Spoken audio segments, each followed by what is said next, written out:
ಇರಾನ್ನ ಹೊಸ ಸರ್ವೋಚ್ಚ ನಾಯಕ ಮುಜ್ತಬಾ ಖಮೇನಿಯಿಂದ ಹೊಸ ಸಂದೇಶವೊಂದು ಬಿಡುಗಡೆಯಾಗಿದೆ. ಲಿಖಿತ ಸಂದೇಶದಲ್ಲಿ ಅಮೆರಿಕ ಮತ್ತು ಇಸ್ರೇಲ್ ವಿರುದ್ಧದ ಯುದ್ಧದಲ್ಲಿ ಇರಾನ್ ಜನರು ನೀಡಿದ ಬೆಂಬಲಕ್ಕೆ ಧನ್ಯವಾದ ಅರ್ಪಿಸಿದ್ದಾರೆ ಎಂದು ಇರಾನಿನ ಮಾಧ್ಯಮಗಳು ವರದಿ ಮಾಡಿವೆ. ಅಯತೊಲ್ಲಾ ಖಮೇನಿ ಮರಣದ ನಂತರ ಹೊಸ ಸರ್ವೋಚ್ಚ ನಾಯಕ ಕಾಣಿಸಿಕೊಂಡಲ್ಲ. ಇಲ್ಲಿಯವರೆಗೆ ಕೆಲವೇ ಲಿಖಿತ ಹೇಳಿಕೆಗಳನ್ನ ನೀಡಿದ್ದಾರೆ. ಸಾರ್ವಜನಿಕವಾಗಿ ಕಾಣಿಸಿಕೊಳ್ಳದಿರುವುದು ಅವರ ಇರುವಿಕೆಯ ಬಗ್ಗೆ ಊಹಾಪೋಹಗಳಿಗೆ ಕಾರಣವಾಗಿತ್ತು. ಅದೇ ಸಮಯದಲ್ಲಿ ಟ್ರಂಪ್ ಕೂಡ ಮುಜ್ತಬಾ ಬದುಕಿರುವುದು ಅನುಮಾನ ಎಂದಿದ್ದರು.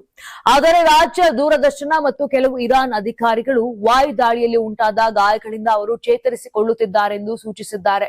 ಶಿಯಾ ಪಕ್ಷವಾದ ಇರಾಕ್ನ ಇಸ್ಲಾಮಿಕ್ ಸುಪ್ರೀಂ ಕೌನ್ಸಿಲ್ ಮತ್ತು ಬಾಗ್ದಾದ್ನಲ್ಲಿರುವ ಇರಾನಿನ ರಾಯಭಾರಿ ನಡುವಿನ ಸಭೆಯ ನಂತರ ಈ ಸಂದೇಶವನ್ನ ನೀಡಲಾಗಿದೆ ಎಂದು ಸಂಸ್ಥೆ ತಿಳಿಸಿದೆ.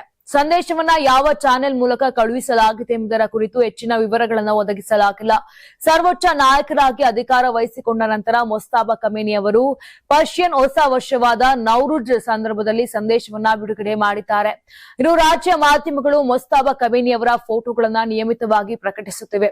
ಆದರೆ ಅವು ಹೊಸದೋ ಅಥವಾ ಹಳೆಯದೋ ಎಂಬುದನ್ನ ಎಲ್ಲೂ ಕೂಡ ಹೇಳಿಲ್ಲ.